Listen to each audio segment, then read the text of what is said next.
साथियों, मैं आप लोगों के बीच में उत्तर प्रदेश के विधानसभा चुनाव के संबंध में,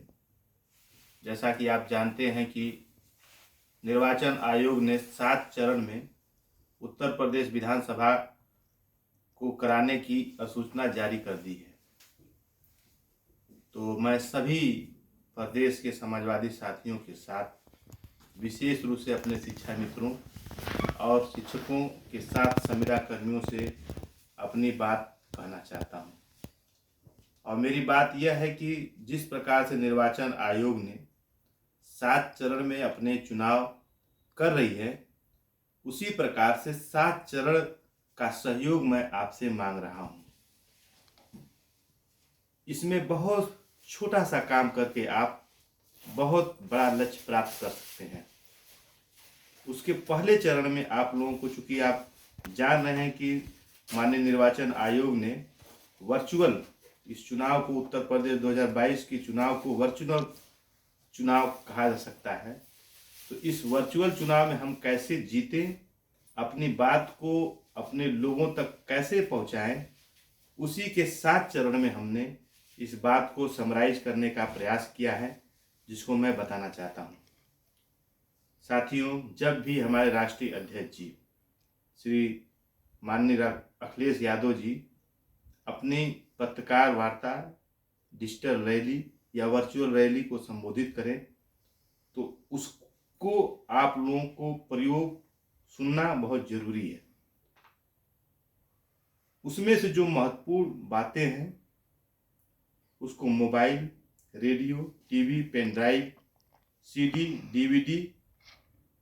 का अधिकतम प्रयोग कर आप लोग लाइव नहीं दिखा सकते हैं, तो इसमें आ जाएगा। तो आप बाद में भी जब भी आपको समय मिले उस समय दिखाएं। चरण 2 के अंतर्गत साथियों मैं कहना चाहता हूं, राष्ट्रीय अध्यक्ष जी के भाषणों में शिक्षा जगत की जब भी जिस बिंदु पर भी अगर बातें आती हैं, तो उसी बिंदु को आप लोग रिकॉर्ड कीजिए, उसको पीडीएफ बनाइए, उसका ऑडियो बनाइए, उसका वीडियो बनाइए, और उसको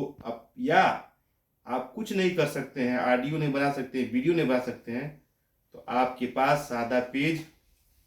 और पेन है, उसे हाथ से लिखकर अपने साथियों को देने का काम करें। साथियों, जैसा कि आप मैच चलता है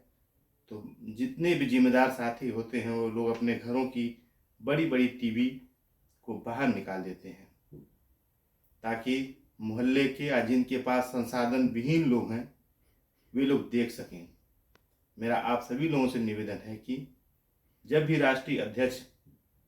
का भाषण चले, रैली चले, तो अपनी टीवी को उसी प्रकार से आप बाहर निकालिए जिस प्रकार से रामायण और महाभारत के लिए हम लोग घरों से अपनी टीवी बाहर निकाल देते थे, ताकि अधिक से अधिक लोग देख सकें। साथियों, ये बहुत आसान है कि आप भी समाजवादी पोर्टल पे जाकर जो है उसको अपने लाइव नहीं है तो अपने टीवी, लैपटॉप पे किसी समय भी दिखा सकते हैं। तो अगर ये भी आप काम करेंगे तो मैं समझता हूँ कि हम समाजवादी विचारधारा को और 2022 में समाजवादी सरकार बनाने में सहयोग करेंगे। इसके अलावा आप दफ्तर जा रहे हैं, यात्रा कर रहे हैं, गाड़ी में हैं, ऑटो में हैं, तो उस समय भी अपने सहयोगी यात्रियों को राष्ट्रीय अध्यक्ष समाजवादी पार्टी की नीतियों को बताएं और सुनाएं। जो सबसे महत्वपूर्ण चरण है, मैं वो आपसे कहना चाहता हूँ आज के युग में, कि ये बहुत अच्छा है कि हमारा चुनाव चिन्ह भी साइकिल है, और हम कोविड प्रोटोकॉल का पालन करते समय भी एक छोटा छोटा ध्वनि विस्तारक यंत्र यदि अपने साइकिल पे, अगर हम सच्चे समाजवादी हैं, अगर हम अपना सुबह का काम दूध कलेक्ट करने और देने जा रहे हैं, तो उस पर भी हम एक छोटा ध्वनि विस्तारक यंत्र लगाकर समाजवादी गीत, राष्ट्रीय अध्यक्ष जी के संदेश को भी अपने साथियों को सुना सकते हैं। और अंत का जो चरण है जिसको 7वां चरण या इसको कहा जाए कि इस युग का ही जो सबसे बड़ा हथियार है, कंप्यूटर में Facebook, WhatsApp, Twitter, YouTube, Instagram के साथ जितने भी सोशल साइटें हैं, उसका आप लोगों को जमकर प्रयोग करना चाहिए। यदि आप लोग नहीं सीखे हैं तो उसको सीखिए और उसमें पीडीएफ बनाना, डाउनलोड करना और एक ग्रुप से दूसरे ग्रुप में साझा करना, उसमें जो लिंक है उसको भी साझा करना। यदि आप करते हैं तो मैं समझता हूं कि कम काम करके आप बहुत ज़्यादा लाभ प्राप्त कर सकते हैं। साथ ही साथ मैं आपके माध्यम से पार्टी के तकनीकी लोगों से निवेदन करना चाहता हूं कि जितने प्रकार के भी माननीय राष्ट्रीय अध्यक्ष जी के भाषणों या पत्रकार वार्ताओं का समय 1 से आधा घंटा होता है,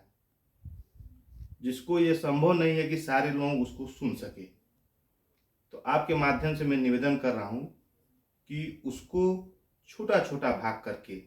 जैसे किसानों के बारे में क्या है, सिंचाई के बारे में क्या है, बिजली के बारे में क्या है, शिक्षा के बारे में क्या है, चिकित्सा के बारे में क्या है, रोड के बारे में क्या है, बिजली के बारे में क्या है, इसको विषयवार 1-1 मिनट की ऑडियो वीडियो पीडीएफ व्हाट्सएप और एमएस वर्ड में भेजने की कृपा होगी तो हमारे प्रदेश में जितने साथी हैं वे लोग इस संदेश को अग्रसारित करने में बहुत सफल होंगे। इसी आशा विश्वास के साथ मैं अपने मूल संगठन उत्तर प्रदेश प्राथमिक शिक्षा मित्र संघ के सभी जिलाध्यक्षों से निवेदन करता हूं कि आप लोग सोशल मीडिया पे सक्रिय हो जाएं और अपनों तक राष्ट्रीय अध्यक्ष जी के संदेशों को तुरंत अग्रसारित करने की कृपा करें। गौरव यादव, अधिवक्ता, सर्वोच्च न्यायालय, विधिक सलाहकार, उत्तर प्रदेश प्राथमिक शिक्षा मित्र संघ।